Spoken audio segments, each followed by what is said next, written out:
लक्ष्मण का वनवास भगवान राम के वनवास से भी अधिक महान है।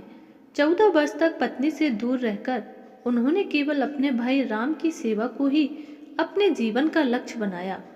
लक्ष्मण के लिए राम ही माता पिता गुरु भाई सब कुछ थे और उनकी आज्ञा का पालन इनका मुख्य धर्म था। वाल्मीकि रामायण के अनुसार उर्मिला जनक नंदिनी सीता की छोटी बहन थी और सीता के विवाह के समय दशरथ और सुमित्रा के पुत्र लक्ष्मण को ब्याही गई थी। जब राम और सीता के साथ लक्ष्मण जी वनवास को जाने लगे तब पत्नी उर्मिला देवी ने उनके साथ जाने की जिद की, परंतु लक्ष्मण ने उन्हें यह कहकर मना कर दिया अयोध्या के राजा को और माता को उनकी आवश्यकता है।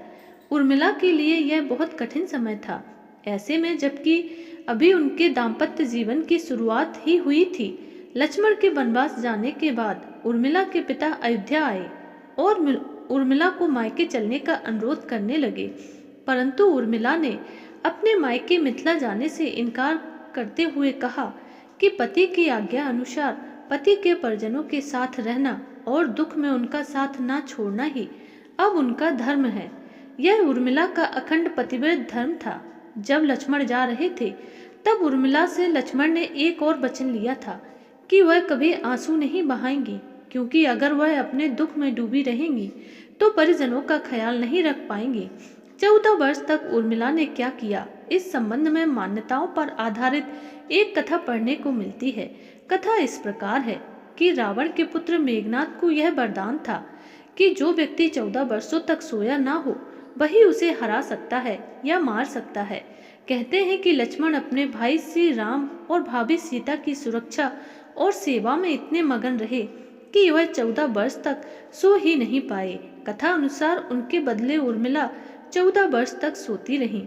निद्रा देवी की कथा भी किंवदंती पर आधारित है, जिसका वर्णन रामचरितमानस में नहीं मिलता है, क्योंकि प्रभु श्री राम के राज्याभिषेक के समय लक्ष्मण जी उपस्थित थे।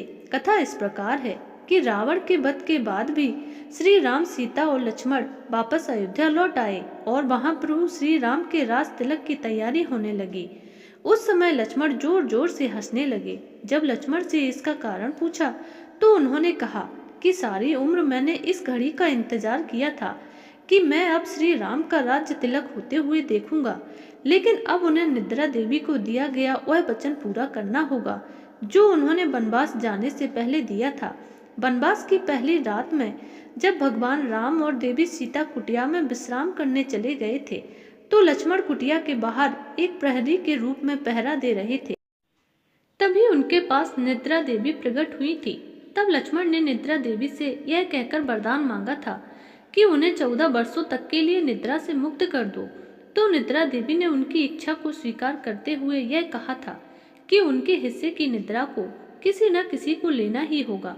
तब लक्ष्मण ने निद्रा देवी से विनती की थी कि उनके हिस्से की निद्रा को उनकी पत्नी उर्मिला को दे दिया जाए। निद्रा देवी ने उनकी यह एक शर्त स्वीकार कर ली थी कि जैसे ही वह अयोध्या लौटेंगे उर्मिला की नींद टूट जाएगी और उन्हें सोना होगा। लक्ष्मण इस बात पर हंस रहे थे कि अब उन्हें सोना होगा और वह राम का राज तिलक नहीं देख पाएंगे। कहते हैं कि उनके स्थान पर उर्मिला ने यह रस्म देखी थी। उर्मिला और लक्ष्मण के अंगद और चंद्रकेतु नाम के 2 पुत्र तथा सुंदर नाम की एक पुत्री उत्पन्न हुई थी तथा चंद्रकेतु ने चंद्रकांतपुरी की स्थापना की थी। अब आप सोच में पड़ गए होंगे कि निद्रा देवी के प्रभाव में आकर अगर उर्मिला 14 साल तक सोती रही तो सास और अन्य परिजनों की सेवा करने का लक्ष्मण को किया वादा उन्होंने कैसे पूरा किया होगा। तो उत्तर यह है कि सीता जी ने उन्हें वरदान दिया था कि वह एक साथ 3 काम कर सकती हैं। उस वरदान के अनुसार उर्मिला एक साथ 3 कार्य कर सकती थी।